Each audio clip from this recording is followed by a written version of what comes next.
Hey, what's up mga kaballers? Maligayang pagbabalik sa aking channel. Halina't pag-usapan natin ang balita patungkol sa injury update ni Kevin Durant sa Phoenix Suns at ang balita patungkol sa magiging laro ng Golden State Warriors at ng Houston Rockets bukas ng umaga. Tara na't pag-usapan natin yan dito sa Basketball Hot Shots.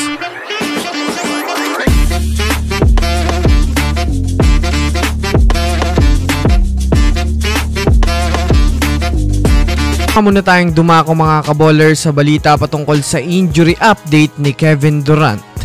Sa nangyaring laro nga po mga kaballers ng Phoenix Suns at ng San Antonio Spurs ay nagawa ngang makuha ng Suns ang kanilang panalo sa score na 104-93 sa pangunguna ni Devin Booker matapos magtala ng 29 points, 9 rebounds at 5 assists na masasabi nga natin mga kaballers na naging sapat nga ito para mapatumba ng Suns ang San Antonio Spurs.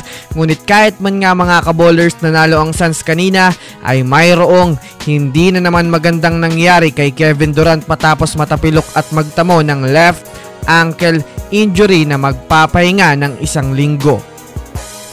Well, kung susumadayan nga natin mga kaballers, isang malaking struggle na naman nga ito para sa Suns na maaring magdala na naman ng negative impact sa kanilang team. Mawawala nga po mga kaballers si Durant ng halos isang linggo na maaaring makaapekto sa winning line ng Suns ngayong regular season. Kaya talagang isang masamang balita pa rin nga po ito para sa kanila.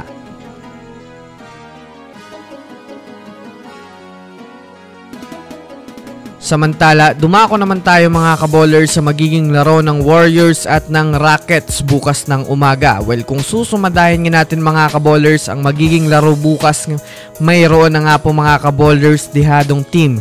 Yan nga ang kupunan ng Golden State Warriors dahil bukod nga po mga kaballers sa wala si Stephen Curry, nasa momentum nga po ang mga panalo ng Rockets ngayon at kahit malakas na team ay tinatalo nga po nila.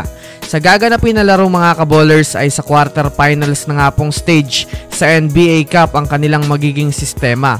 Ngunit maswerte pa rin nga po mga kaballers ang Warriors dahil sa mas mabibigyan nga po mga kaballers ang mga second unit ng Warriors na mas mag-step up sa laro na mas makakabuti nga ito dahil alam naman nga natin kung ano nga po ang kanilang mga kayang gawin pag nagkakaroon sila ng sapat na oras para makapag-step up sa laro. Kaya abangan natin mga kaballers ang laro ng Rockets at ng Warriors bukas ng alas 11 ng umaga.